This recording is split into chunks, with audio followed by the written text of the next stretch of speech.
Boa tarde, gente. A gente vai dar continuidade à primeira quinzena virtual de filosofia da Unicamp. Quero agradecer muitos convidados e quem está acompanhando a gente aqui no Meet, lá no YouTube também.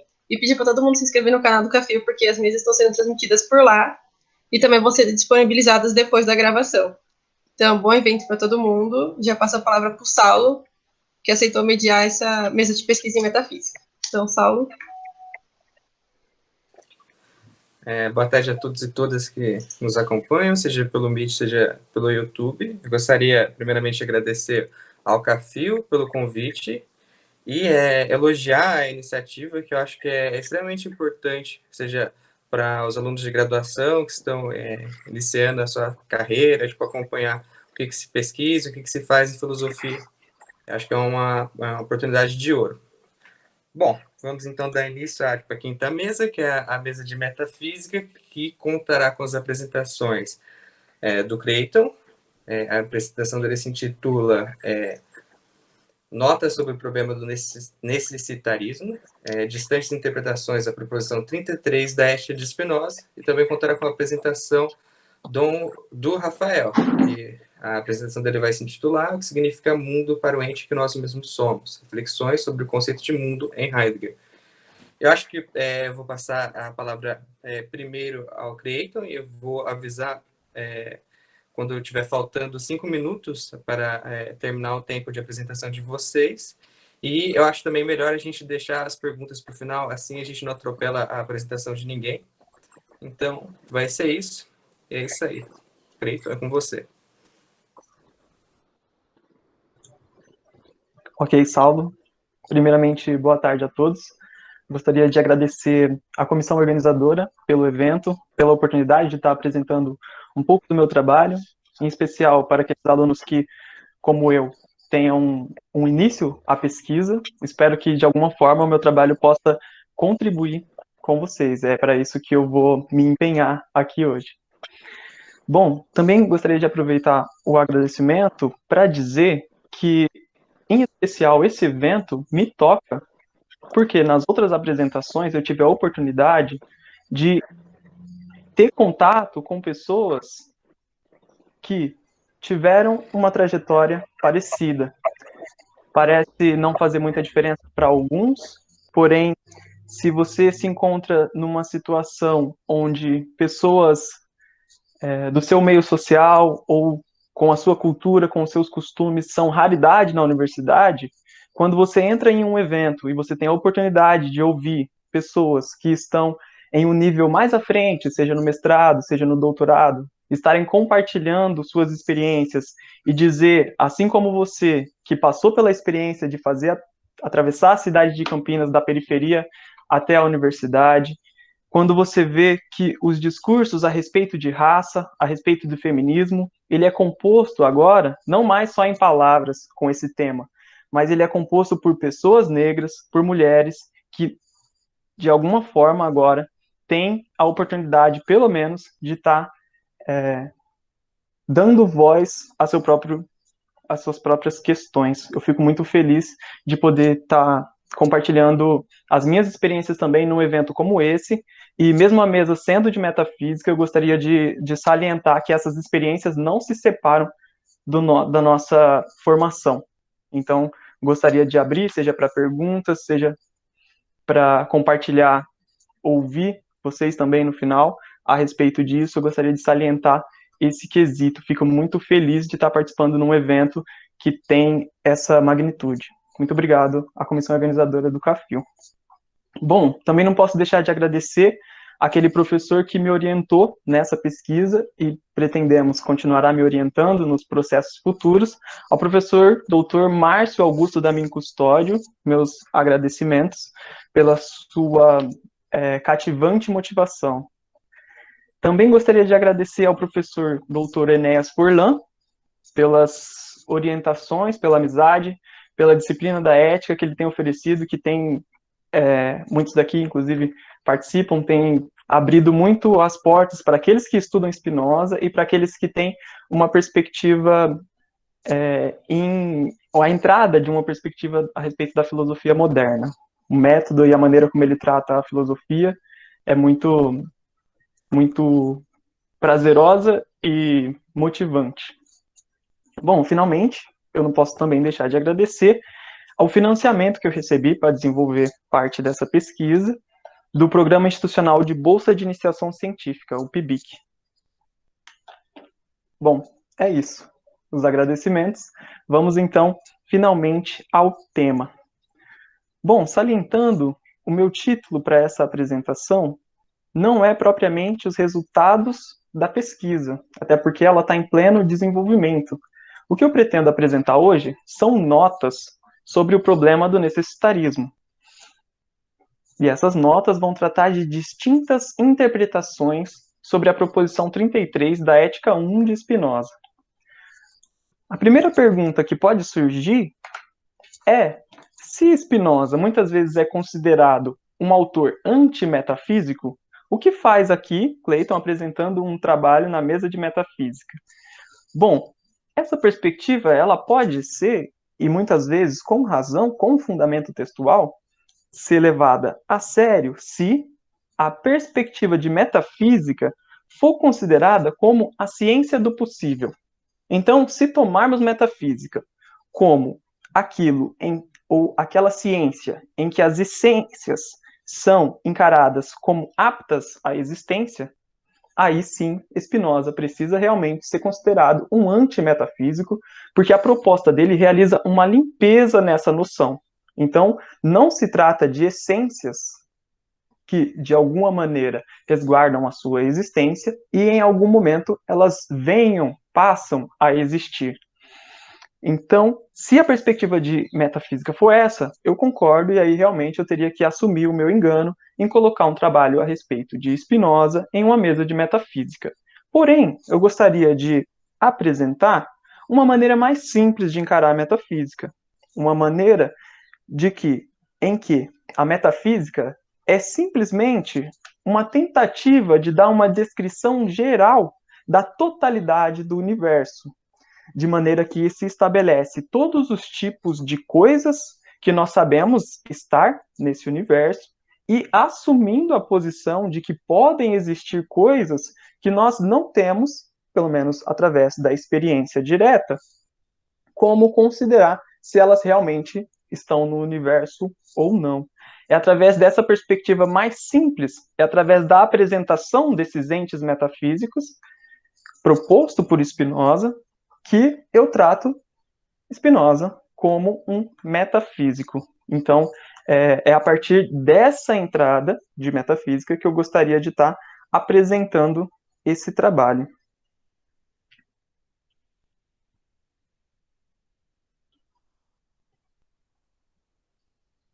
Bom, se acabei de defender que Spinoza apresenta esses componentes metafísicos para a explicação da totalidade do universo, então precisamos iniciar esclarecendo que componentes são esses. Sabemos que um conceito central da perspectiva de Spinoza é a substância. A substância, em sua definição na primeira parte, é aquilo que é em si e concebida por si.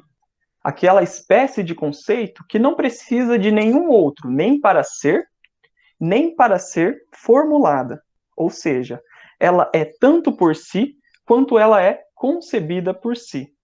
Ora, se a substância é assim, parte da sua própria definição algumas características. E que características são essas? Características como causa de si, ela é livre, até porque se ela é por ela mesma, não há nada que impede o seu ser, não há nada que restrinja a sua ação. Ela também é eterna, pois se ela é a própria causadora de seu ser, ela não tem impedimentos que limitem, portanto ela é eterna, e ela também é, segundo aquilo que Spinoza nos apresenta, comparada ou identificada com Deus. Então, essas características que pertencem à substância. Essa substância, por sua vez, ela se expressa através dos atributos e dos modos. Certo? E o que seriam os atributos? O que seriam segundo componente metafísico que confere estabilidade ao sistema de Spinoza. Os atributos seriam aquilo que nós enxergamos como a essência da substância. E quais deles nós conhecemos? Apesar deles serem infinitos, nós temos acesso a apenas dois, quais sejam pensamento e extensão. Certo, mas ainda não é o pensamento e a extensão que nós lidamos no dia a dia. Ainda não é o pensamento e extensão aquelas coisas determinadas pelas quais nós convivemos na nossa rotina, aquela pela qual é composta a política e etc. Que coisas seriam essas? Que coisas determinadas? Seriam os modos. Os modos, por sua vez, eles têm uma segunda divisão. Essa divisão, ela é ancorada na definição de que, diferente da substância e dos atributos que são por si, os modos são por outro e são em outro, certo? Então, esses modos, eles não passariam de afecções da substância, ou seja, aquilo que é em outro e tem o suporte do seu ser em outro. Certo, mas como eu disse, eles têm uma segunda divisão. Os modos, eles podem ser considerados infinitos ou finitos. Considerando uma escala de C, falarei primeiro dos infinitos. Bom, os modos infinitos, eles têm uma segunda divisão. Eles podem ser mediatos ou imediatos. E o que significa um modo ser mediato? Significa que a substância, que é Deus, produz esses modos de maneira direta. Ou seja, ele é um modo imediato. Então, ele é uma consequência direta da manifestação, ou, se preferirem, expressão divina. Certo?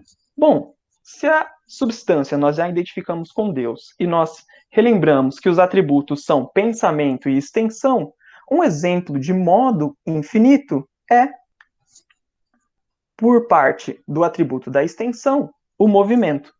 Certo? Então, o que eu tenho é Deus enquanto substância se manifestando através do atributo extensão e essa extensão se modificando infinitamente através do modo movimento.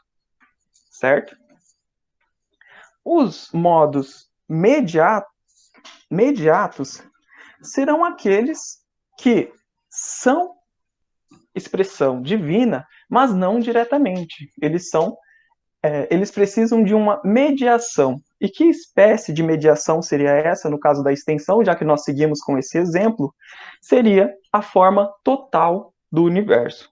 Certo? Então, aqui eu fiz uma breve explanação, e claro que muito breve, até porque todo o sistema de Spinoza se resume a isso, simplesmente para introduzir aquilo que é o meu tema principal.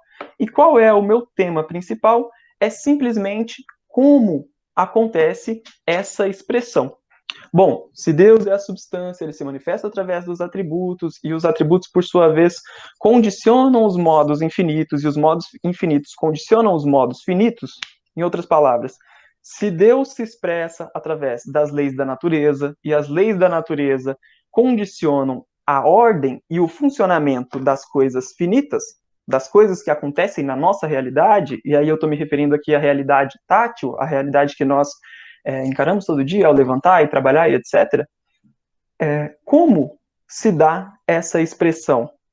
Bom, Spinoza, na parte 1, começa a tratar de como se dá essa expressão através da proposição 16. Ou, melhor dizendo, a partir da proposição 16 e continua ali até o final da primeira parte. Bom, e o que diz a proposição 16? A proposição 16 vai nos dizer que todas as coisas são expressão da necessidade da natureza de Deus. Certo? Mas ainda mais detalhada a respeito dessa necessidade nos é a proposição 33. E aí agora sim eu trago o texto como citado por Spinoza, da proposição 33, que tem seu fundamento na 16, mas que esclarece mais detalhes sobre como se dá essa necessidade. Então, a proposição 33 nos diz: as coisas não puderam ser produzidas por Deus de nenhuma outra maneira e em nenhuma outra ordem do que aquelas em que foram produzidas. Bom, logo de cara, nós já percebemos que essa proposição não seria sem problemas para Spinoza. Mas antes de encarar esses problemas, vamos ver, de acordo com essa breve apresentação que eu dei dos componentes metafísicos do sistema na filosofia de Spinoza, como se comporta essa proposição 33, ou melhor, como ela é demonstrada. Essa proposição é demonstrada através de 4 passos. Só um minuto.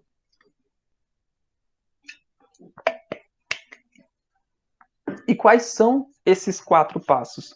Obviamente, como a ética é escrita através do método geométrico, ela é composta através de teses já defendidas anteriormente. E que fundamentação é essa? Bom, através desses 4 passos, que recorrem a proposições anteriores. Bom, a primeira delas, para se justificar que as coisas não são e nem poderiam ser em nenhuma outra ordem, Spinoza usa primeiramente a proposição 16. A proposição 16 estabelece que todas as coisas seguem da necessidade da natureza de Deus. A proposição 29, por sua vez, vai eliminar a contingência da natureza das coisas. Dado esses 2 elementos, ou seja, se todas as coisas seguem da necessidade da natureza de Deus e que a contingência é eliminada pela força, pelo tamanho poder dessa necessidade, nós temos o passo 3. Se essas coisas pudessem ser diferentes, ou seja, se o passo 1 e o passo 2 pudessem ser contrariados e as coisas pudessem ser de outra maneira, então entra a contradição que seria contra a proposição 11. É através da proposição 11 que se garante que Deus tem a existência garantida a partir de sua definição. O que acontece, então, com a colocada do passo 3? Então, os 2 primeiros passos foram simplesmente descritivos, estavam apresentando que todas as coisas seguem da necessidade da natureza de Deus e todas as coisas são determinadas a ponto de não haver contingência. O passo 3, que garante existência a esse Deus, diz que se houvesse possibilidade, ou seja, se a proposição 33 pudesse ser contrariada, isso significaria que poderia haver outro Deus. Vejam só, Deus, a natureza, ela é manifestação da natureza de Deus. Se a natureza é diferente, logo, Deus é diferente. E aqui mora o problema. Porque esse Deus diferente, segundo a proposição 11, necessariamente deveria existir. Ora, se esse outro Deus deveria existir, entra então o 4º passo. E o 4º passo faz menção à proposição 14, que garante nada mais, nada menos que a unicidade de Deus. Bom, então as 2 primeiras fazem uma descrição e os 2 últimos passos colocam aí um problema se essa descrição for contrariada. Então, em resumo, se a proposição 33 pudesse ser contrariada, em outras palavras, se as coisas na natureza pudessem ser diferentes do que elas são, se pudesse haver possibilidades de encontros e ordenamentos ou de coisas se formarem diferentemente, então teria a possibilidade ou haveria um segundo Deus, e como todo Deus, através de sua potência perfeita e infinita precisaria existir, então teriam que existir 2 realidades ou 2 naturezas, o que seria, segundo Spinoza, absurdo. Então, essa foi dada aqui a maneira como Spinoza apresenta a prova da proposição 33. Como vocês podem perceber, é comum que, a partir dessa proposição, se exclua a possibilidade. Afinal, as coisas não podem ser diferentes do que são. Muitos intérpretes da filosofia de Spinoza não tiveram problema em continuar com essa afirmação. Afinal, o argumento de Spinoza parece ser claro, e também o que ele coloca no escolho da proposição 33 parece ser ainda mais determinante a respeito do possível. Melhor dizendo, a respeito da exclusão do possível. Porque ali, no escolho, ele vai dizer o seguinte a respeito do possível. Ora, por nenhum outro motivo, uma coisa é dita contingente, senão com relação a um defeito de nosso conhecimento.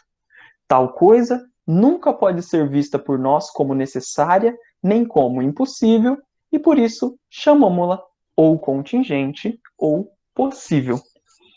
Ou seja, todas as coisas têm sua ordem e aquelas que nós não conhecemos, a sequência de causas que levou a essas coisas, nós chamamos possível. Resumidamente, o possível não passa de ignorância.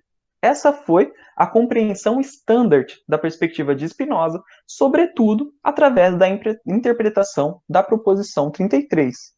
Eu considero até aqui, então, justificada a minha escolha da proposição 33 em se tratando da necessidade e em se tratando também da exclusão ou preservação da noção de possibilidade. Certo, vamos então às distintas interpretações. Don Garrett, através do seu artigo Spinoza's Necessitarianism e em seu livro Nature Necessitating Spinoza's Philosophy, argumenta, através de duas teses, que tudo que é atual é necessário e tudo que é possível é atual. Bom, através dessas duas teses, o Garrett comprova ou argumenta, assim como a maioria dos intérpretes, que essa é a perspectiva necessitarista que Spinoza segue. A partir dela, não só não há a possibilidade, como é impossível que ela exista. Só uma questão de ordem. Foi informado que talvez seria dado um pouco mais de tempo. Então, eu tenho mais 5 minutos, mais 7. Certo, obrigado. Bom, então é isso que o Don Garrett apresenta, que todas as coisas são atuais, e tudo que é atual é necessário, e tudo que é possível é atual.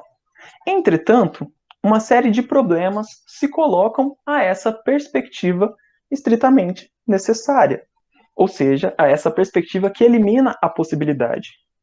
Qual é a primeira delas, e essa eu considero a mais grave? Por quê? Porque ela envolve todo o conjunto da obra. Ela envolve todo o movimento que a obra, a ética, se propõe. Isso é, partir do livro 1 de Deus e tratar no livro 5 da liberdade humana.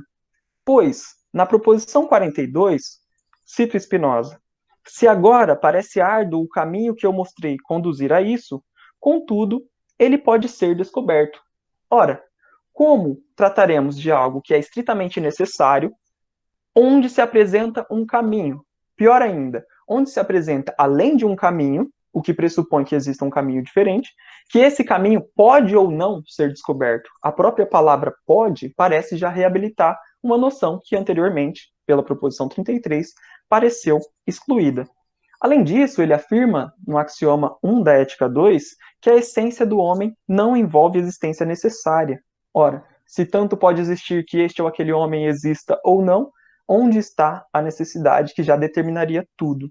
Um terceiro problema que o intérprete Jonathan Bennett apresenta a respeito da exclusão da possibilidade se trata da questão que é a seguinte: se tudo é necessário e se não há possibilidade das coisas se apresentarem de maneira diferente, isso significa que cada característica de cada coisa é parte de sua essência. Ou seja, não faria sentido Spinoza tentar determinar ou mencionar a diferenciação entre o que é essência e o que são características comuns.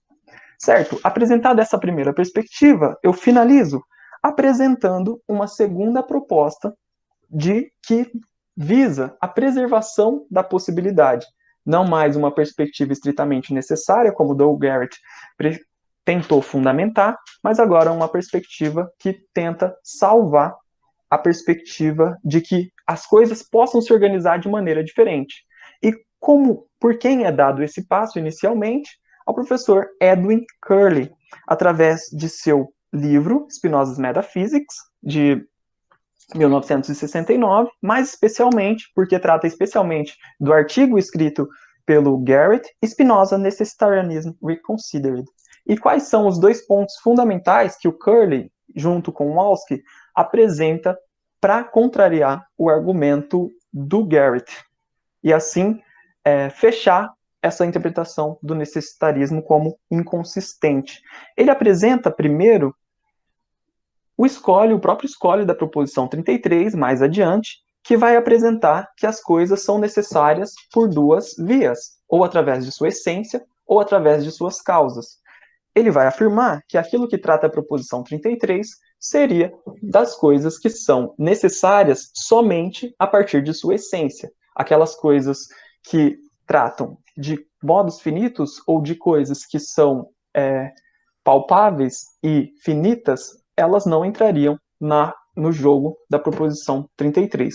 Finalmente, uma segunda informação que ele nos apresenta é o escolho da proposição 29 da parte 5, onde ele apresenta que as coisas podem ser consideradas atuais ou reais de duas maneiras, ou numa perspectiva eterna, ou numa perspectiva espaço-temporal. Então, a proposição 33, como trata do livro primeiro, estaria falando apenas dessas coisas não temporais. Bom, eu gostaria de agradecer a oportunidade, de agradecer a atenção de vocês e aproveitar o tempo das perguntas para possivelmente sanar alguma dúvida que tenha ficado. Muito obrigado pela oportunidade. Muito obrigado, Cleiton. A apresentação acho que foi muito clara, acho que você conseguiu, de fato, fazer um passeio confortável pela primeira ética, que não é uma tarefa nada fácil. Bom, mas enfim. Agora, eu vou passar a palavra para o Rafael Ribeiro de Almeida, que vai apresentar a sua pesquisa, que está como título aqui na nossa semana, de O que significa o mundo para o ente que nós mesmos somos, reflexões sobre o conceito de mundo em Heidegger. Então, acho que é com você, Rafael. Eu lhe aviso quando faltar 5 minutos para acabar a sua apresentação. Tá certo. Tá ok, obrigado. Boa tarde a todos, boa tarde a todas. Me chamo Rafael, conforme foi dito. Agradeço à comissão organizadora do CAFIL pela paciência aí, em função dos meus problemas técnicos com o computador. É a primeira vez que eu faço uma apresentação remota, então ainda estou, enfim, preciso me acostumar. Bem, como foi dito, o título da minha apresentação é O Mundo é o Seu Lar, reflexões sobre o conceito de mundo na obra de Heidegger. Essa apresentação ela está vinculada a minha iniciação científica, com o meu professor orientador Rogério Toffo, então também faço aí a menção a ele, que está me orientando nesse estudo, né? Eu não disse qual universidade que eu sou, né? Eu sou estudante de graduação em filosofia na Universidade Estadual de Santa Cruz. É uma universidade que fica aqui no Nordeste, no sul da Bahia, uma cidade chamada Ilhéus. Bem, o meu trabalho basicamente pretende explicitar qual é o entendimento que Martin Heidegger tem a respeito do conceito de mundo. Isso na primeira obra do Heidegger, né, no jovem Heidegger, no chamado primeiro Heidegger. Segundo o professor Benedito Nunes, no seu livro Heidegger e Ser e Tempo, o Tratado de Ser e Tempo revolucionou a tradição da filosofia ocidental de modo geral. E isso não apenas por causa do formato peculiar expositivo da obra, imerso em termos novos, imerso em termos com sentidos novos. A radicalidade de Ser e Tempo também reside no fato de que a obra faz uma referência à existência prática do ente humano, retirando da filosofia, assim, a hegemonia da teoria do conhecimento. Os anos entre 1923 e 1927, que coincide com a época do aparecimento de Ser e Tempo, é um período em que o Heidegger colocou-se contra o modelo de relação teórica sujeito-objeto. Então, nesse maciço trabalho do Tratado de Ser e Tempo, entre os vários temas desenvolvidos, o Heidegger abre caminho para a investigação do ente humano enquanto um ser no mundo cujo empenho, primariamente, é um empenho prático. Ou seja, a compreensão enquanto familiaridade prática originária que o ente que nós mesmos somos tem com o mundo. É isso que é o mais originário para o Heidegger. Nesse sentido, eu pretendo aqui nessa comunicação explicitar a forma originária do filósofo alemão de abordar a lida mais primária do Dasein no mundo, cuja primazia recai em um sentido prático. Para tanto, a minha pretensão é me debruçar, sobretudo, em Ser e Tempo, né, tendo em vista o que me interessa é o pensamento de Heidegger na sua primeira fase, em específico a parte 1 de Ser e Tempo, né, onde ele mais trata da questão do mundo e da mundanidade.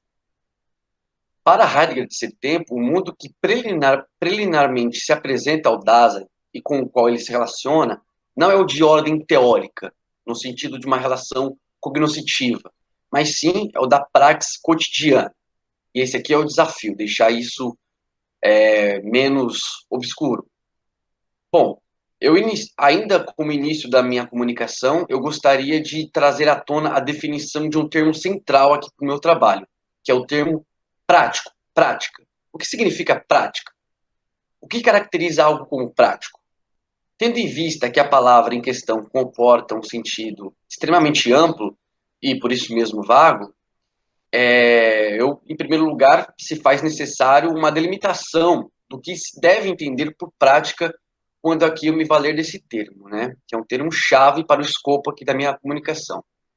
A tradição filosófica, de modo geral, comporta uma acepção de prática em termos de contraposto ao que é teórico.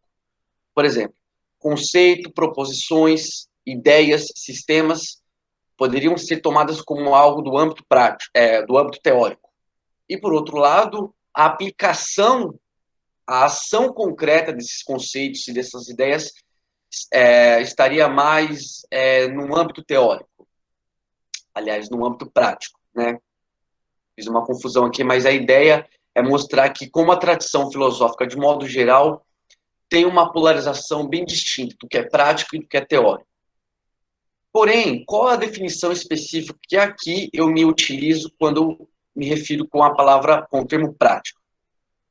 Em primeiro momento, poderíamos pensar que a proposta do meu trabalho é indicar como Heidegger confere primazia à lei da prática no mundo em detrimento do teórico. Quer dizer, nesse caso, o Heidegger estaria simplesmente fazendo uma inversão do pensamento moderno, de acordo com o qual a contemplação teórica está como modo fundamental da relação do ser humano com o mundo. Na verdade, o que o Heidegger faz, pelo menos assim que eu tendo a interpretar, ele não enfatiza a relação prática do Dasein em detrimento da postura teórica. O que acontece é que, em primeiro lugar, o filósofo alemão ele quer problematizar essa polarização prática e teórica. Ele quer problematizar a legitimidade dessa problematização. E, em segundo lugar, ele não quer mostrar que a questão teórica é, digamos, menos importante ou errada, mas digamos que é algo mais originário e é algo mais fundamental para o ente que nós mesmos somos. Para Heidegger, o Dasein apresenta a atitude primariamente prática no mundo enquanto condição pré-teórica, pré-conceitual. Quer dizer, a dinâmica da relação do ser aí com o mundo se dá fundamentalmente não enquanto a apreensão teórica dos entes, mas sim é uma relação prática, familiar, porque é pré-compreensiva com os entes que vêm ao encontro. Compreensão, nesse sentido, não quer dizer aqui uma tematização teórica, mas sim familiaridade prática que o Dasein tem com o mundo. Ou seja, a noção em questão designa o lugar originário da experiência do Dasein no mundo. A expressão ser no mundo, in der Welt sein, não exprime uma relação de encaixe, na qual o Dasein está dentro do mundo. Para ser tempo, o mundo não é um dado que está aí diante de nós, tal qual um receptáculo de objetos. Quer dizer, a relação subjetividade e objetividade, a relação eu e o mundo, de forma alguma equivale ou coincide com Dasein e mundo. Posto que ser no mundo é a constituição fundamental do Dasein, em que ele se move, sobretudo, no modo da cotidianidade, então, de um jeito ou de outro, o Dasein já deve ter se familiarizado com o mundo. Diferente do paradigma sujeito-objeto, no qual o sujeito, a interioridade, está afastada do mundo, da exterioridade, o Dasein, o ser aí, o ente que nós mesmos somos, não sai de uma esfera interna encapsulada. Nesse sentido, ao deter-se junto ao ente intramundano a fim de conhecê-lo, o mundo não se abre para o Dasein, visto que nunca esteve, digamos assim, fechado para ele. Bem, Ser e Tempo, no capítulo 2, no parágrafo 12, o Heidegger ele faz uma divisão didática das três estruturas do ser no mundo. Ser no mundo é a constituição existencial fundamental do ente que nós somos, e o Heidegger coloca na disposição, de um modo um pouco didático, ele classifica essa estrutura ser no mundo de três modos: o mundo, o ente e o serem. O serem, que é uma dessas duas outras estruturas, não indica que uma justa posição de interioridade, como se o sujeito estivesse dentro do mundo. Na verdade, o Dasein está desde sempre junto ao mundo. Serem aqui designa uma constituição existencial, portanto, nada tem a ver com uma relação espacial de estar dentro. Na verdade, ao trazer a definição originária da expressão, Heidegger utiliza o termo pensando no sentido de estar habituado a, familiarizado a, acostumado a. Então, serem, que é uma estrutura do ser no mundo, e ser no mundo é a nossa constituição existencial fundamental. Serem significa estar familiarizado, estar habituado com o mundo, estar acostumado com o mundo. Daí a referência ao título da minha comunicação: o mundo é o seu lar. E por isso aqui também eu vou repetir várias vezes esses sinônimos, esses termos: familiarização, estar habituado, estar acostumado. A relação mais primária que o Dasein trava com o mundo não é de ordem contemplativa. O mundo que preliminarmente se apresenta ao Dasein é o da praxis cotidiana, da ação prática. O mundo circundante, no qual será aí manifesta uma relação instrumental com os entes intramundanos que servem para isso ou para aquilo, conforme explicitarei mais adiante. Bem, então a pergunta a ser respondida é a seguinte: o que é o mundo? Em Ser e Tempo, Heidegger aborda essa questão através de uma interpretação das operações cotidianas do Dasein.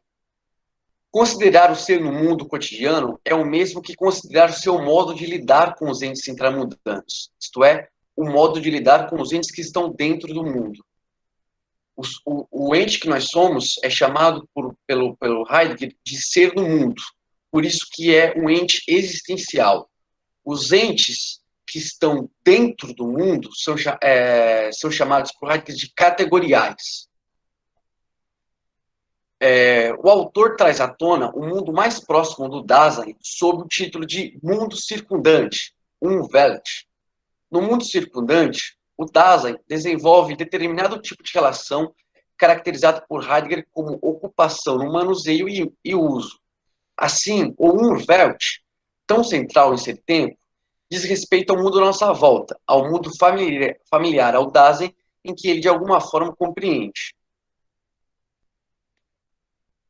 E quando a gente fala sobre ser no mundo cotidiano e a sua lida com os entes intramundanos, surge um outro tema um tanto quanto fundamental também, que é a circunvisão, um conceito-chave. Não obstante, visto que o Dasein lida com os instrumentos subordinando-se a uma multiplicidade do modo de ser para, Heidegger denomina a visão dessa subordinação de circunvisão, que, grosso modo, diz respeito a uma visão de conjunto.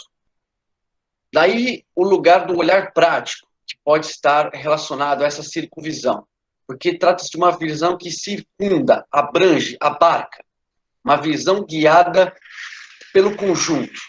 A circunvisão contempla os instrumentos que se entrelaçam e que se articulam, formando, em última instância, uma totalidade instrumental, que para Heidegger é o próprio mundo.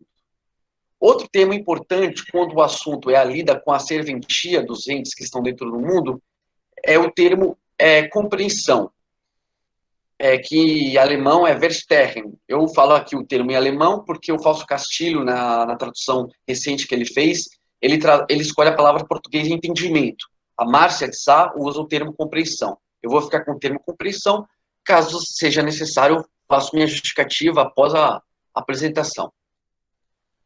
É importante destacar que Heidegger utiliza o termo compreensão, Verstehen, não enquanto algo teórico, conceitual, e sim compreensão no sentido de familiaridade prática originária com o mundo. Compreensão enquanto condição pré-reflexiva e pré-teórica. No mundo circundante, o Dasein se relaciona com o modo de ser dos entes disponíveis. Estes entes disponíveis, porém, não estão na condição de objeto teórico, mas sim estão aquilo que é utilizado, produzido, empregado, fabricado. Quer dizer, o ente que nessa condição veio ao encontro é visualizado pelo Dasein de forma pré-temática, através de uma visão que não visa as propriedades entitativas de determinado ente, mas sim sua serventia prática que se encontra implicada com todo um contexto. Vou aqui tentar fazer uma alusão a um exemplo. Vou tentar dar um exemplo. Quando se manuseia uma caneta, esse ente caneta não aparece para nós como uma coisa pontiaguda, com a propriedade de tinta esferográfica. Enfim, na verdade, essa caneta, esse ente, aparece para nós já envolta com a conjuntura que a cerca. E nós temos uma relação, em primeiro lugar, não temática com essa caneta, porque a gente trava uma relação com ela através da sua serventia. E por isso que o Dasein tem uma proximidade familiar com o mundo. Porque a caneta só se revela a partir da utilidade que ela tem para algo. Quer dizer, só se sabe para que serve uma caneta uma vez que o Dasein já se encontra com ela e imerso dentro de um determinado contexto instrumental pertinente à serventia da caneta. A serventia de uma caneta tem sentido apenas se relacionada com um papel, com um caderno, mesa, cadeira, a lâmpada para eu enxergar e escrever, a sala em que eu me encontro. Ou seja, o instrumento corresponde a seu modo de ser a partir da pertinência de estar referido a outro instrumento.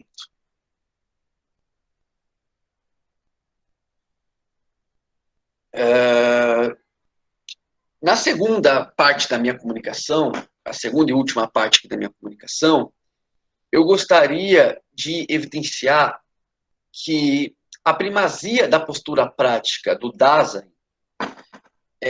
também tem um liame fundamental com o fenômeno da cura, em alemão, Sorgen.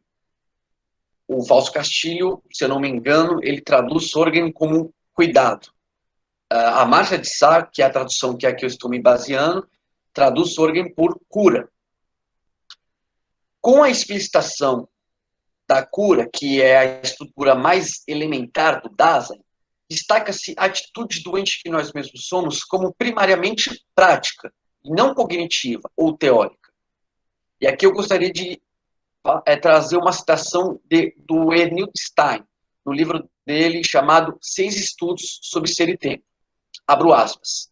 É a partir da definição do homem como cura que Heidegger nos provoca a recolocar a questão das ciências humanas num contexto vinculado a uma espécie de cogito prático.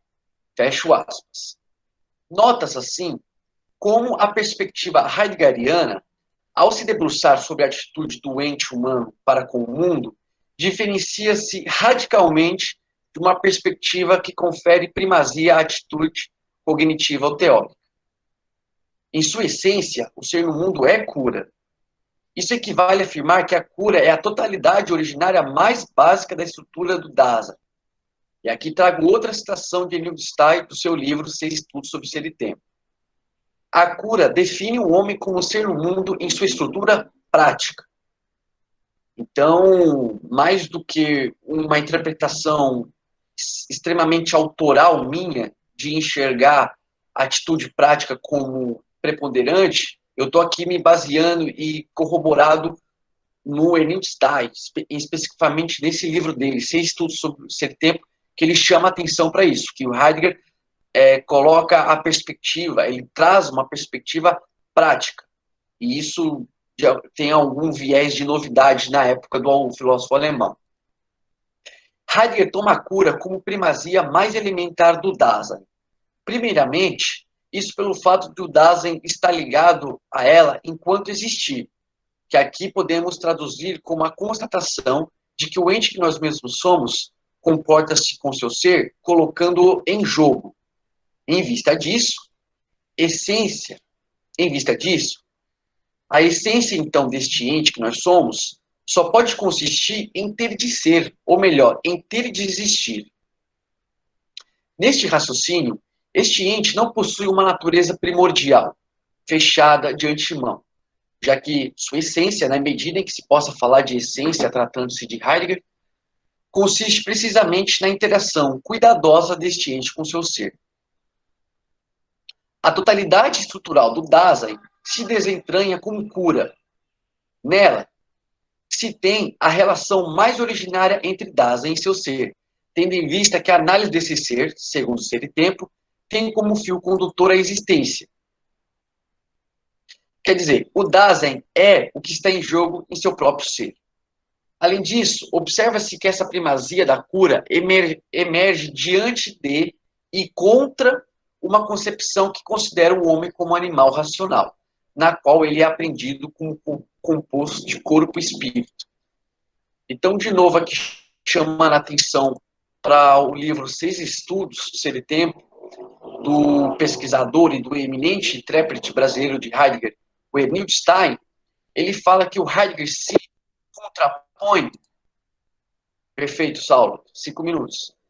O Emil Stein diz que Heidegger se contrapõe a esse paradigma que considera o homem como animal racional, que, direta ou indiretamente, coloca a teoria, a postura teórica como preponderante, como primária. Bom, o Heidegger se contrapõe a esse paradigma na medida em que ele traz à tona a estrutura de ser no mundo, que é uma estrutura que tem uma familiaridade prática para com o mundo, pois não enxerga os entes intramundanos através de uma tematização. E caminhando, então, aqui a minha comunicação para as suas conclusões finais. Eu gostaria de terminar aqui a minha comunicação com uma ressalva muito importante. Eu busquei aqui evidenciar, por um lado, que Heidegger marca a diferença de sua perspectiva quanto à relação prática do Dasein no mundo. Porém, por outro lado, isso não significa que ele o faz em detrimento de uma postura teórica, temática, do ente que nós somos, a fim de descartar tal postura como inferior ou como errônea. As vias interpretativas as quais Heidegger confronta em Ser e Tempo, em nenhum momento ele as tomou como incorretas ou falsas, que devem ser, digamos assim, descartadas. O que está em questão, principalmente, é que o filósofo alemão considera o modo de ser no mundo como algo mais originário do que a postura teórica temática. Então, assim, Heidegger considera, sim, como importante o âmbito teórico, o esclarecimento, a postura racional, temática, própria do âmbito cognitivo. Entretanto, a questão para o autor é que se trata de uma derivação existencial de um sentido mais originário e primário da compreensão. Por isso que a pretensão aqui, a ideia, que o grande objetivo é destacar, enfatizar o seguinte ponto de vista da investigação de Heidegger. Ele se coloca no afã de encontrar aquilo que é mais originário. Então, quando ele se contrapõe à questão da postura teórica, ele não está querendo refutar, descartar ou dizer que isso está errado. Na verdade, ele está querendo perfurar as camadas desse ente que nós mesmos somos, de modo a encontrar aquilo que é mais originário, aquilo que é mais fundamental. E quando ele se coloca nessa investigação, o que ele conquista, o que ele encontra, o que ele traz à tona é a estrutura da cura, a estrutura do cuidado, é a estrutura de ser no mundo. Ou seja, é a nossa condição existencial que nos coloca, que nos posiciona de um modo prático no mundo. Então, o que está em jogo aqui é que qualquer compreensão teórica que o Dasein tem do mundo não passa de algo derivado, não passa de algo secundário, fundado e não fundante.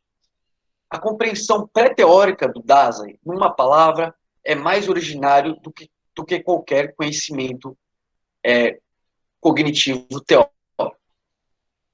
Eu encerro minha comunicação, agradeço novamente a organização do evento e passo aí a fala para o Saulo, né, para o mediador da nossa mesa, para fazermos as questões. Obrigado. Muito obrigado, Rafael.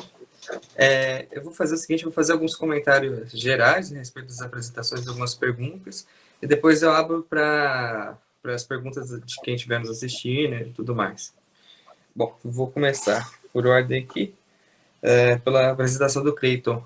Como eu já havia dito, eu achei muito capaz da sua parte, Cleiton, de conseguir, em tão pouco tempo, apresentar os temas da Ética 1, que são que a gente que está fazendo a disciplina agora, percebe tipo, o quanto são cristais, o quanto de delicadeza que você tem que ter para tipo, entender, sobretudo por causa da ordem genométrica, do nível da intuição que está operando a Ética 1. Então, eu acho que foi muito capaz da sua parte você conseguir fazer isso.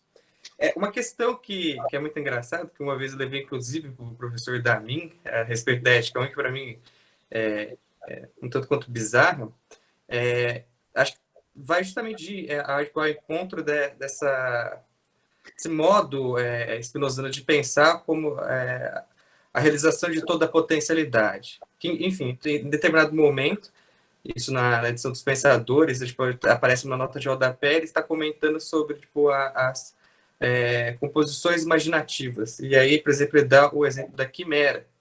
E o que eu fico pensando é tipo, como que há uma potencialidade imaginativa de imaginar algo como quimera e tipo, aquela quimera não se realiza. Isso tem a ver com tipo, aquilo que você comentou de ser um defeito do ente finito ou isso tem...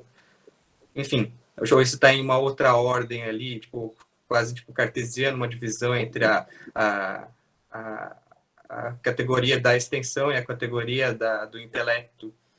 Deixa eu ver, acho que é isso que eu teria a perguntar para você. Eu vou só, enquanto você vai pensando, também fazer tipo, uma pergunta para o Rafael, que ele tem a possibilidade de ficar pensando enquanto você responde. Uma outra coisa que eu gostaria de dizer é que tipo, agora está acontecendo o 25º Colóquio Heidegger, não sei se você está acompanhando, Rafael.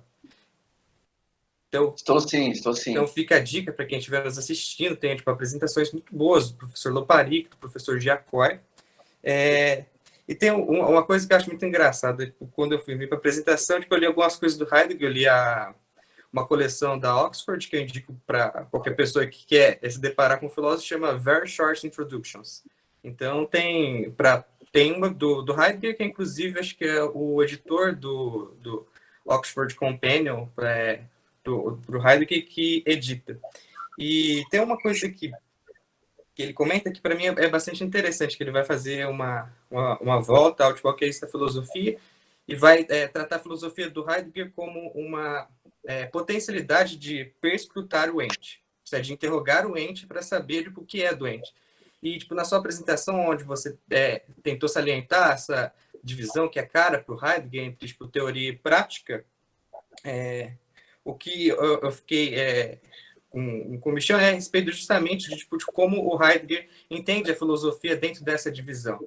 Porque, por exemplo, se a gente voltar tipo, ao Sócrates, sobretudo ali, tipo, a filosofia começa, sobretudo, com o Talma, com o espanto em relação ao mundo, com essa quase desfamiliarização a respeito daquilo que é o mundo. Tipo, e o Heidegger está tratando o mundo nessa ordem do, tipo, do familiar, daquilo que é o cotidiano, daquilo que tipo, nos é apresentado a todo momento.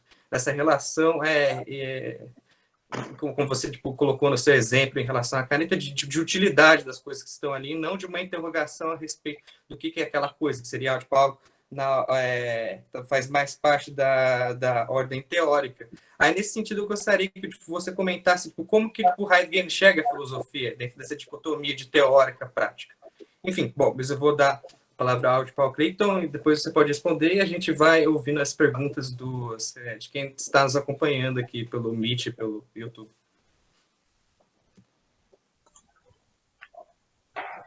Bom, gostaria de agradecer, Saulo, a sua colocação. Fico muito lisonjeado de saber que você, um aluno com tanto potencial, vê essa clareza na minha explicação.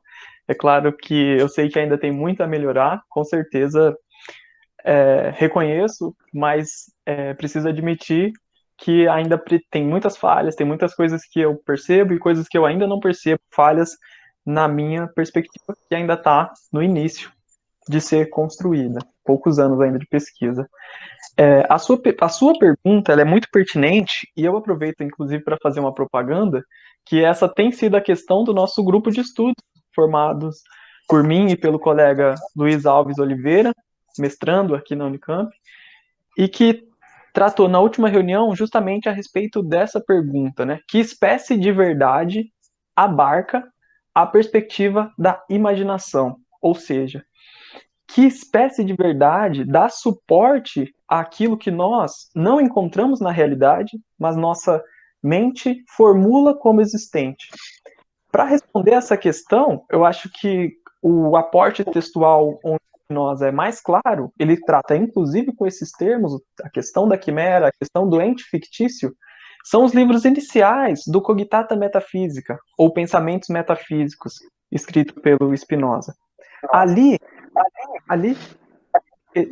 ele vai nos demonstrar que uma coisa é falar do pensamento, da ideia, e essa ideia, sim, ela é base de todo o livro 1 da ética. É dessa ideia que é colada na realidade de que ele está falando. Outra coisa é nós falarmos da imaginação. E qual é o desafio? O desafio consiste justamente em estabelecer a diferenciação através das causas adequadas para se chegar a uma ideia que é adequada, ou seja, que ela representa, que ela tem todas as características da ideia verdadeira, e aí eu saliento que isso é uma coisa diferente, uma coisa é a ideia verdadeira, outra coisa é a ideia ela mesma, pois a ideia verdadeira ela vai representar uma espécie de correspondência, e aí eu saliento aos intérpretes que não jogam fora essa perspectiva de uma correspondência, mas eu acredito que a resposta da sua pergunta esteja justamente naquele apontamento que você mesmo dá, uma questão de encontrar o caminho e saber diferenciar o que é a ideia verdadeira da ideia imaginativa, pois essa segunda, ela pode estar carregada com falsas causas, e essas falsas causas é o que nos faz ter essa impressão de que algo é verdadeiro. Quando você pensa em uma quimera, o que você está fazendo, na verdade, é desrespeitar aquele esquema ontológico que eu apresentei na primeira parte da minha apresentação. Quando você pensa que algo que é um modo finito pode vir a existir sem causas, você está quebrando a relação, você está considerando ele como algo de um departamento que ele não pertence. O modo finito não tem a sua existência garantida pela sua essência. Então, quando eu imagino erroneamente, seja Hércules, seja o cavalo alado, seja qualquer desse tipo de coisa, e eu não defino que falta existência a esse tipo de coisa, eu estou considerando que a essência dele não depende da causa, mas na verdade ele depende, porque é um modo finito, porque ela precisa desse substrato para receber a existência. Bom, espero que tenha sido contemplada aí a sua pergunta, Saulo. Se não, você sabe onde me encontrar. Muito obrigado, Pedro. Foi muito boa a sua resposta. Bom, Rafael, se você quiser responder, depois a gente vai, como posso dizer, aquecendo o debate aqui. Certo. Vamos lá, vou tentar contemplar a sua pergunta. Se por acaso eu for parcial nisso, você me sinaliza. Bem, eu achei bastante interessante o que você perguntou, porque permite trazer algumas coisas do meu trabalho que não necessariamente eu falei aqui na comunicação. Veja, o que é filosofia para Heidegger, assim, grosso modo? Filosofia para Heidegger é a pergunta sobre o sentido do ser. O que interessa para ele, o escopo do projeto heideggeriano, o escopo do programa da filosofia do Heidegger é a pergunta pelo sentido do ser, pelo sentido do ser em geral. Na primeira fase da filosofia do Heidegger, ele tem como um ponto de partida para essa investigação, que é o ente que nós mesmos somos. Por quê? Por que ele escolhe esse ente que nós mesmos somos como um ponto de partida para alcançar, talvez, né, a resposta sobre o sentido do ser em geral? Porque o ente que nós somos é o único ente cuja existência coincide com o ser. Quer dizer, ao existir, nós já temos compreensão do ser. Nós temos uma compreensão do ser na medida em que existimos. Então, é possível chegar no ser através desse ente humano, justamente por essa estrutura de compreensão que nós temos. Que esse é uma especificidade da nossa estrutura ontológica, do nosso modo de ser. Agora, veja só, diante disso, posto isso, o que o Heidegger está tentando falar? Inserir tempo em específico aqui que eu tentei trazer na comunicação. Esse ente que nós somos, ele não é, fundamentalmente, ele não é, digamos assim, no seu âmago da sua essência, racional.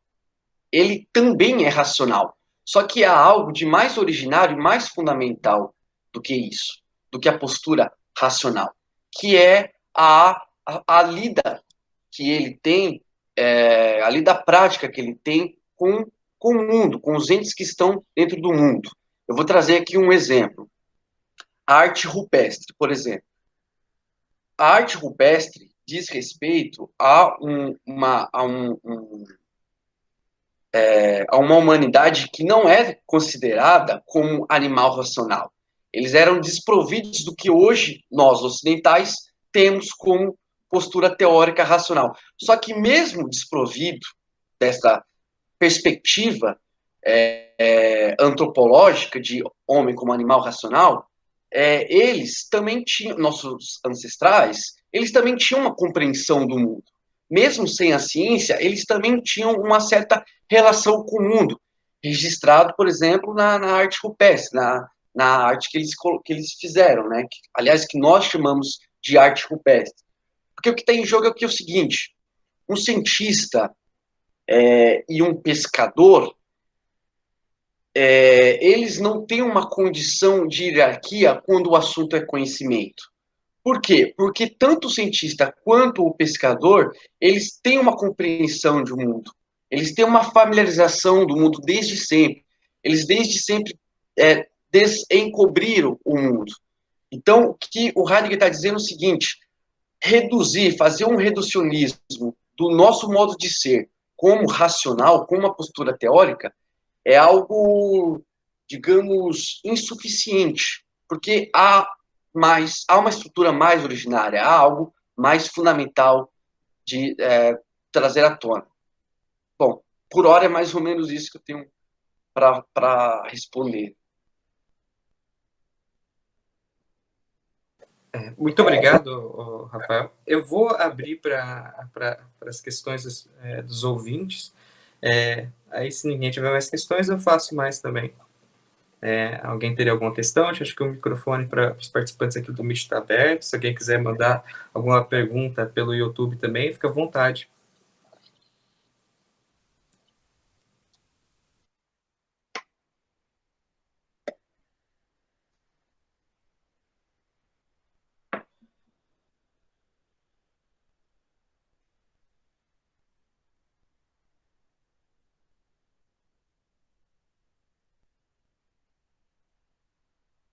Certo. Bom, talvez as pessoas estejam ainda um pouco de... Eu vou aproveitar e fazer uma outra pergunta. Vou perguntar uma coisa para você, Rafael, talvez depois eu pergunte uma coisa para o Cleiton também. Então, tipo, dessa forma como você tipo, colocou, que não existe tipo, uma separação do ponto de vista hierárquico entre tipo, um pescador e um cientista em relação a tipo, a eles estarem no mundo, tipo, o que o Heidegger então vai entender tipo, como aquilo que seja a realização do ser? Porque, assim, de certa forma, tipo, se a gente voltar, sobretudo, tipo, aos gregos, de pensar naquelas indagações do Sócrates, por exemplo, sobre o madeireiro, tipo, o madeireiro é tipo, aquele que quer ser a madeira e, tipo, em ata, que tipo, trabalha com a madeira, então, é aquele trabalho que, tipo, realiza enquanto ser. Assim, eu fico pensando isso do ponto de vista ontológico mesmo, tipo, o Heidegger não vai tipo, entender tipo, essa posição de estar no mundo a partir de uma ótica de realizar-se no mundo. Não sei se eu fiquei claro. É como se tivesse um sentido, um propósito. Mas qual é o propósito do estar no mundo, do ser no mundo? Ah, perfeito, perfeito. Então, não tem propósito. Nós estamos lançados no mundo, nós fomos jogados no mundo. A expressão é essa mesmo. Em alemão não sei, mas em português fomos lançados, fomos jogados, estamos aí no mundo e somos um. Agora, esse ente que nós somos, ele é um ente existente. Ele não tem o mesmo modo de ser, por exemplo, que uma cadeira. Porque uma cadeira é um ente que está dentro do mundo. E o ente que nós somos, ele não está dentro do mundo, porque o mundo é a própria face desse ente que nós somos. Falar do mundo é falar do ser aí. Falar do mundo é falar é uma face do ser aí. Em alemão, Dasein. Porque o que é complicado? Pelo menos para mim, foi muito difícil na minha primeira leitura Ser e Tempo, nos meus primeiros contatos com Heidegger, porque a gente faz graduação, a gente tem a nossa disciplina ali, e de um jeito ou de outro vai tendo aquela formação com a ideia cartesiana de sujeito. Isso me atrapalhou, né? Entrar em contato com a filosofia de Heidegger com alguns pressupostos, por exemplo, de sujeito. Dasein não é a mesma coisa que sujeito. Ser aí não é a mesma coisa que sujeito. Sujeito em termos de corpo, espírito, alma, racionalidade. Dasein é a existência, a nossa própria existência. O fato de sermos considerados racionais é uma das possibilidades, dentre outras, dentro dessa estrutura de ser do mundo. Por exemplo, eu falo aqui da cidade de Ilhéus, né? Eu falo aqui do sul da Bahia. Vamos imaginar um mar, né? Um mar imenso, como se fosse a existência. Quando você está à noite e o farol joga uma bola de luz no mar, ele está iluminando apenas um aspecto desse mar. Só que tem muita coisa ainda. Então, o que o Heidegger está falando é isso. Falar que esse ente que nós somos é um ente racional, de postura preponderantemente teórica, certo? Como o próprio Descartes, penso, logo existo, ou seja, primeiro eu penso para depois existir. O Heidegger está dizendo o seguinte: isso é insuficiente, isso não é primordial, há algo mais fundamental do que isso, que é a nossa existência prática, que é a lida prática com os entes que estão ao nosso redor. Digamos que o Heidegger ele quer chamar atenção para essa parte negra do mar que ainda não foi iluminada ao longo da história da filosofia, que ele está tentando fazer isso. Então, o trabalho dele, em primeiro lugar, é uma desconstrução.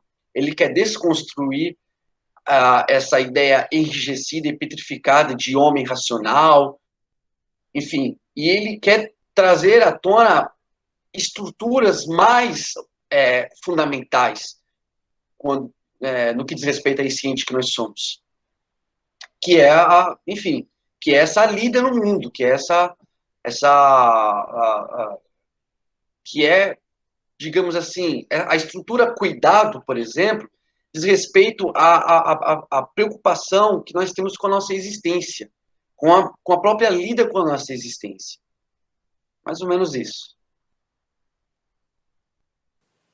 Perfeito, Rafael, muito obrigado. Acho que eu não sei como que... fica à vontade, Cleiton. Bom, gostaria de parabenizar o Rafael pela fala. É sempre muito difícil tratar de um autor que tem uma certa carga de ser um autor difícil de uma maneira clara e de uma maneira tranquila, como o Rafael trata. E isso me suscitou uma questão quando ele tratou do exemplo da caneta. E aí ele falou, já através das outras respostas que ele deu para a pergunta do Saulo, isso já me encaminha também que uma resposta seja nesse sentido, mas a partir do momento em que você diz que a caneta ela é lida como ser em seu contexto, eu fiquei me perguntando qual é a diferença quando você olha para uma pessoa. E aí pode ser que essa pessoa esteja sendo lida em um contexto onde ela é menosprezada, onde ela é enxergada como uma subcategoria. O ser dessa pessoa, ele se daria de acordo com o contexto que ela está inserida, ou seja, ele realmente seria visto como uma coisa inferior? O ser dela seria composto dessa maneira? Ficou essa como a minha dúvida, e me parece que, através da sua resposta de como o ser humano é um ser diferente, me parece que isso poderia responder. Eu faço uma última ressalva, mas apenas com uma colocação, e aí eu gostaria, claro, de deixar meu contato, gostaria do seu contato também para a gente continuar conversando a respeito disso, é que nós teríamos alguns cartesianos que teriam uma perspectiva diferente da sua colocação de que o cogito exige um processo. Na verdade, há uma certa defesa de que o cogito não exige esse processo, porque não tem, o sujeito que o realiza é metafísico. Ou seja, não tem o processo de pensar e depois conceber a existência. A existência ela se dá justamente no processo, no momento em que você se coloca a pensar, a existência já se apresenta. Mas isso é simplesmente para não deixar passar os trabalhos que têm sido desenvolvidos, o conteúdo das nossas aulas e, claro, na esperança de poder contribuir, assim como eu gostaria que se você tivesse alguma proposta para minha fala, eu também gostaria que você colocasse. Muito obrigado.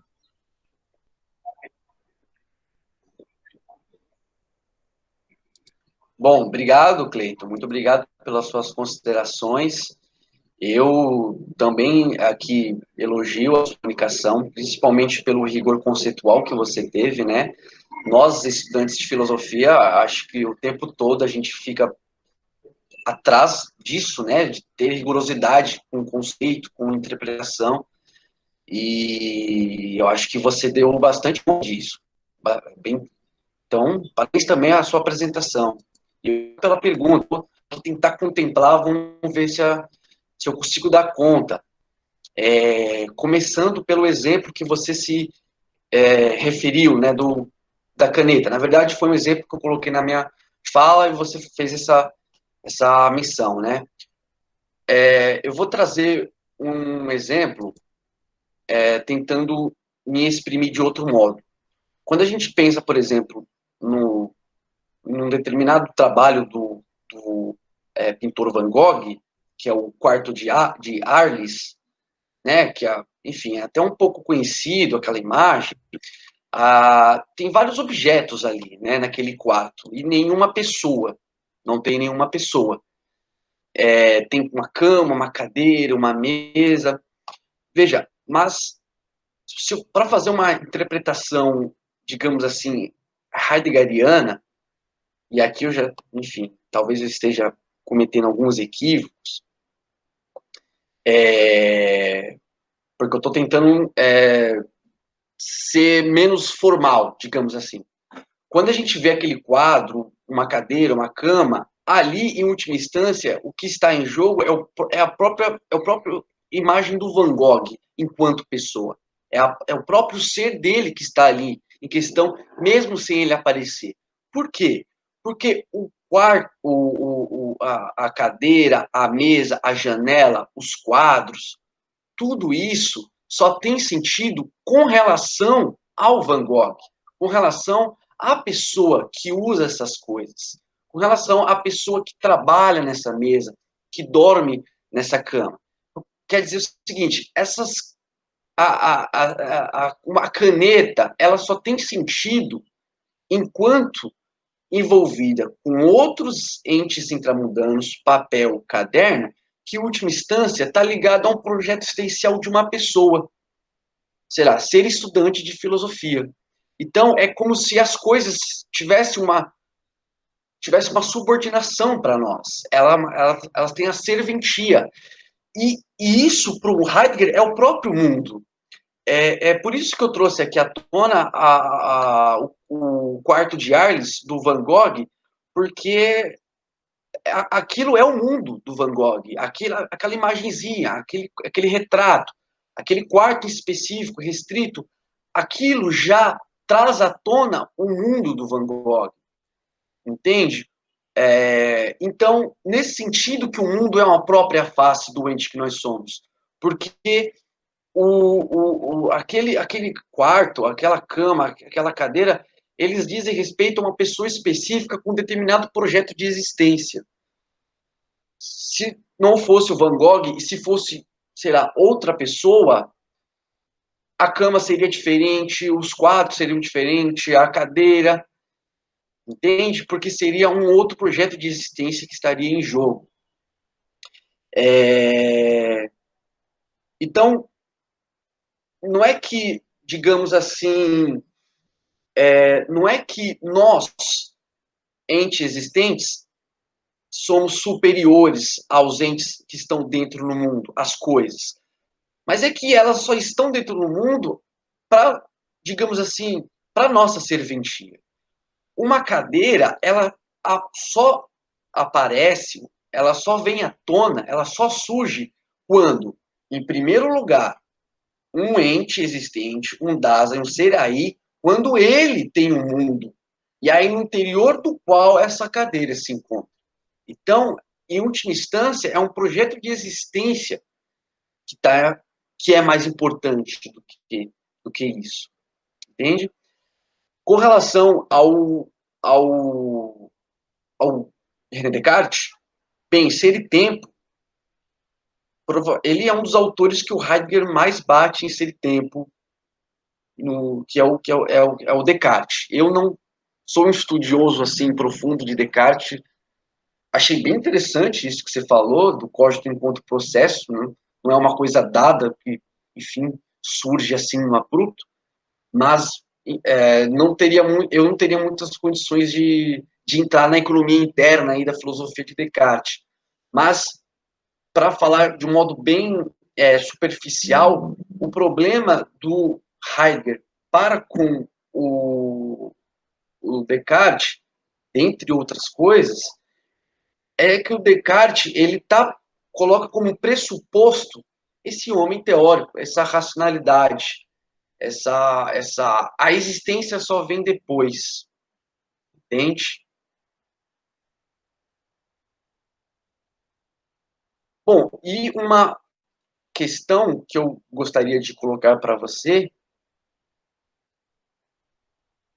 é uma questão. A pergunta ela não é tão longa, mas acredito que ela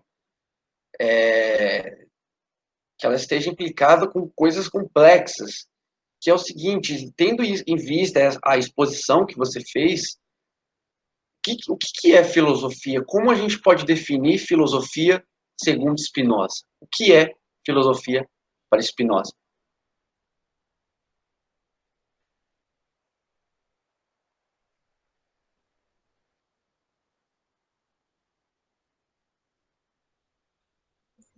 Bom, pelo silêncio do Saulo, eu imagino que posso ir direto para a resposta.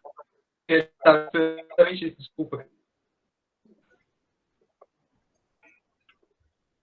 Certo. Bom, Rafael, muito obrigado. Sua explicação já colocou muita luz naquilo que eu pensava e muito interessante. Realmente tenho muitas leituras ainda a se fazer sobre essa filosofia e aqui a gente percebe o quão interessante pode se tornar discutir um tema sério, né? Você pode começar a gostar e colocar suas próprias questões para o autor e enquanto não é aquele autor que você realmente pesquisa, e você não precisa, como você colocou, não precisa entrar na filosofia de Descartes, porque não é uma exigência para o seu trabalho, isso pode, de alguma maneira, pelo menos, contribuir na nossa ampliação do conhecimento. E, para responder de forma sincera, eu não tenho uma base textual do Spinoza afirmando a respeito do o que é filosofia. Não tenho, justamente porque talvez me falte leitura. Mas uma das maneiras que eu poderia, enquanto humilde pesquisador desse autor, te recomendar um possível caminho para uma resposta é tratar a filosofia como justamente aquele incentivo que nos é dado a conhecer de maneira natural, aquela via pela qual nós queremos ampliar o nosso conhecimento, e aí quando entra esse tema de ampliação do nosso conhecimento, e aí sim a filosofia de Spinoza ganha força, porque na verdade, encontrar esse caminho da liberdade que eu citei como parte final da obra, porque afinal todo o projeto da ética visa em encontrar esse caminho é nada mais, nada menos do que diferenciar, como o Saulo colocou na pergunta dele, o conhecimento adequado do não adequado. Então, nesse sentido, se a filosofia for a partir daquela definição tradicional de busca pelo conhecimento, com certeza ela tem um papel fundamental na perspectiva de Spinoza, porque é só através do conhecimento que nós estaríamos livres. Infelizmente, eu não tenho mais para contribuir com essa pergunta, mas é um tema que, com certeza, eu vou estar anotando e pesquisando mais a respeito disso. Se a gente compartilhar os contatos, eu posso voltar a falar com você a respeito disso. Obrigado pela pergunta. Se ninguém tiver mais perguntas, a gente pode dar a mesa como encerrada. Eu gostaria de fazer um encerramento agradecendo a participação de todo mundo, tanto aqui no Meet quanto no YouTube, ao Saulo, em especial por ter aceitado o nosso convite de mediação, ao Cleiton e ao Rafael, que as exposições foram muito boas, e convidar todo mundo para o mini curso que vai ter a primeira parte, hoje às 16 horas, com a Nima Spigolon, professora da Faculdade de Educação, e com o Hudson Kaique, que é graduando em Filosofia aqui na Unicamp. E para seguir o Cafio no YouTube também, porque todos os vídeos vão ficar disponíveis lá da quinzena de Filosofia. E é isso. Obrigada.